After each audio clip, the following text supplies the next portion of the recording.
Ini adalah tempat pembuangan sampah paling kotor di India.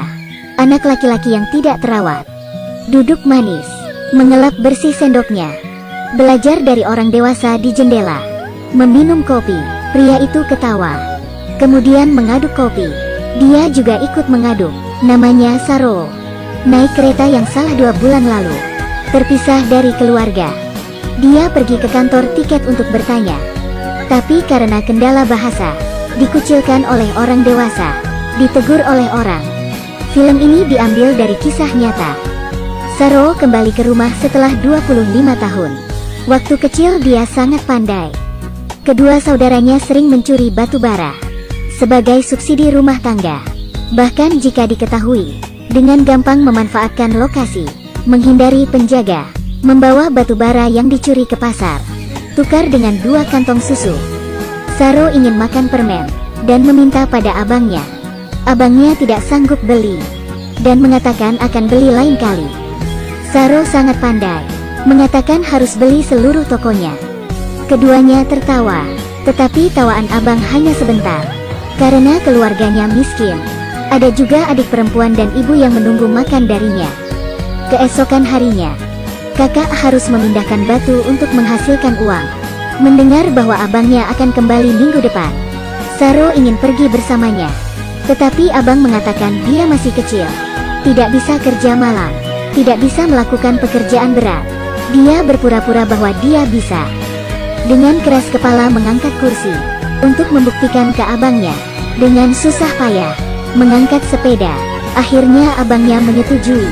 Mereka naik sepeda ke kota. Kemudian naik kereta api. Abangnya melihat uang yang tersisa 5 sen. Dan adik yang tertidur nyenyak. Dia tidak dapat menunggu lagi. Karena sangat nyenyak, abangnya meletakkan dia di kursi. Menyuruhnya untuk tidak kemana-mana. Tunggu abangnya pulang akan memberinya permen. Saro terbangun. Tidak melihat abangnya, bahkan lupa pesan abangnya. Dia terus mencari. Dengan setengah sadar, dia tertidur lagi di kereta. Saat bangun lagi, pemandangan di luar jendela mobil mundur dengan cepat.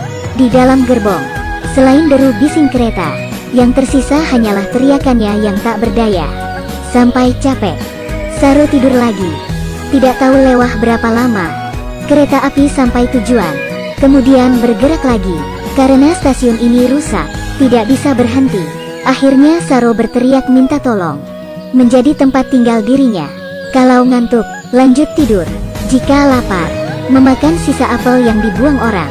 Sesampai di stasiun berikutnya, dia mati-matian melewati kerumunan. Tetapi saat ini, sudah 1.600 km jauhnya dari rumah.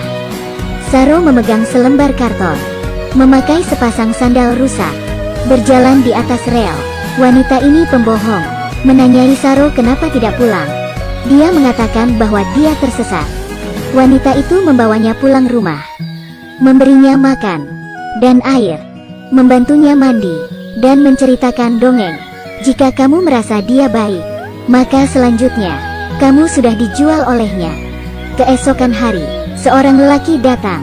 Setelah menghilangkan kekhawatiran dengan rutinitas yang sama, menyuruh Saro berdiri. Dia melihat Saro. Dia yang kami inginkan. Kamu harus melihatnya dengan baik. Mata yang murni. Sepertinya tahu. Ketika wanita mengeluarkan air lagi, Saro berubah. Saat wanita itu berdandan, tidak melihatnya, Saro segera melarikan diri. Untung saja, pengemis kecil di jalan sangat baik. Memberinya sebuah karton. Mengandalkan kehangatan yang terbatas. Tidur dengan gemetaran. Tetapi diganggu sadar. Ada sekelompok pedagang manusia. Mereka secara paksa menculik pengemis kecil ini. Saro terus berlari. Di depannya adalah polisi. Tetapi, polisi malah tidak membantu. Saro terus berlari. Dan tidak berani menoleh ke belakang. Tiba-tiba lampu di depan menyala. Saro mendekat ke dinding. Sehingga selamat. Melewati jembatan, Saro melihat api di kuil. Dia menatap buah persembahan. Melipat tangannya. Dan berdoa. Kemudian mengambil buah itu. Dan memakannya. Agar tidak mati kelaparan. Saro tiap hari ke tempat sampah untuk mencari makanan. Hari itu, dia mendapat sebuah sendok. Berjongkok di jalan dan menggosoknya. Melihat pria di belakang jendela. Minum. Dia juga minum.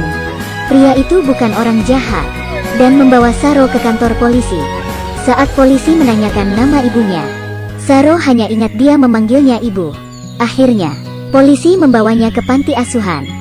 Meskipun takkan kelaparan lagi, tetapi juga sering dianiaya orang dewasa. Seorang ibu yang bernama Sud mencarinya, meletakkan informasinya di beberapa media, juga berbicara tentang pasangan Australia, ingin mengadopsi dia. Melihat foto di tangannya, dan bertanya, "Apakah Anda benar mencari ibuku?" Kemudian, dia naik pesawat, ketemu malaikat dalam hidupnya, pasangan orang kaya. Anak ini, yang sebelumnya kesepian, dirampok oleh pedagang manusia, bersembunyi di tempat sampah untuk mencari makanan. Sekarang mengendarai kapal pesiar, tidak pusing dengan makan minumnya. Saro diadopsi oleh pasangan yang kaya. Dia mengakui nasibnya. Waktu berlalu, sudah terlewat 20 tahun. Dia memenuhi harapan orang tuanya, masuk ke universitas yang terkenal, dan kenal dengan teman kuliah wanita yang hebat. Akhirnya saling mencintai di sebuah acara sekolah. Saro melihat permen waktu dia kecil. Kemudian dia ingat, ternyata dia terpisah dari keluarganya sejak dia masih kecil. Menaiki kereta api yang salah. Saat terlantar, dibawa ke panti asuhan. Untung ada orang tua yang mengadopsi dia. Setelah temannya tahu, menghibur Saro, menyuruhnya untuk tidak khawatir, menurut kecepatan kereta, dan waktunya, untuk menghitung jarak dengan rumahnya. Dari perhitungannya, sekitar 1.600 km. Tapi ini seperti mencari jarum di tumpukan jerami. Saro sangat depresi, juga takut melukai hati orang tua barunya. Akhirnya dia menyembunyikannya. Setelah itu Saro terus mencari dari peta, di pesta sekolah, juga menyendiri, bahkan tidak sabar terhadap pacarnya, dan ingin putus. Dia mulai menyalahkan diri sendiri, menyalahkan kalau dia hidup seenaknya. Keluarga aslinya malah menderita. Dia sangat sakit hati, membeli pena dan kertas di swalayan, berencana untuk menemukan rute, mencari kemana-mana, tetapi tidak menemukan apapun. Rindu dan rasa bersalah yang berlebihan sering membuatnya berhalusinasi. Orang tuanya khawatir padanya.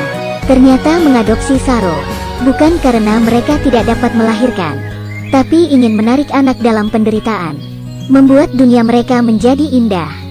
Orang tuanya memeluk Saro, membuat Saro merasa sangat egois. Dia kembali ke tempat tinggalnya, melihat tanda di dinding, terus salah, membuatnya merasa sakit hati, dan mengoyakkan semua. Saro pun menangis. Perjuangannya malah sia-sia. Setelah dia tenang, dia menemukan tambang di peta, yang sangat mirip dengan ingatan masa kecilnya. Dia menangis. Kenangan 25 tahun yang lalu tiba-tiba muncul di benaknya. Dia senang, langsung memberitahu pacarnya, karena dukungan ibu angkatnya. Dengan gelisah dan mulai perjalanan pulang. Desa yang sudah lama tidak dilihat, rumah bata yang familiar, tetapi tidak ada abang dan ibunya. Dia menendang dinding dengan kecewa. Tuhan bercanda dengannya. Tiba-tiba seseorang lewat, membawa Saro ke jalan lain. Ibunya sudah berambut putih, tetapi masih mengenal Saro. "Ibu." "Saro, dengan susah payah saya mencarimu." Saat terpisah waktu itu, abangnya mencarinya, tertabrak oleh kereta dan mati. Mulai hari itu, ibunya kehilangan 2 putra, tetapi ibunya percaya Saro akan kembali. Sekali tunggu 25 tahun. Seluruh kisah diambil dari kisah nyata. Saro juga salah ingat namanya. Nama aslinya adalah Selu, yang berarti singa.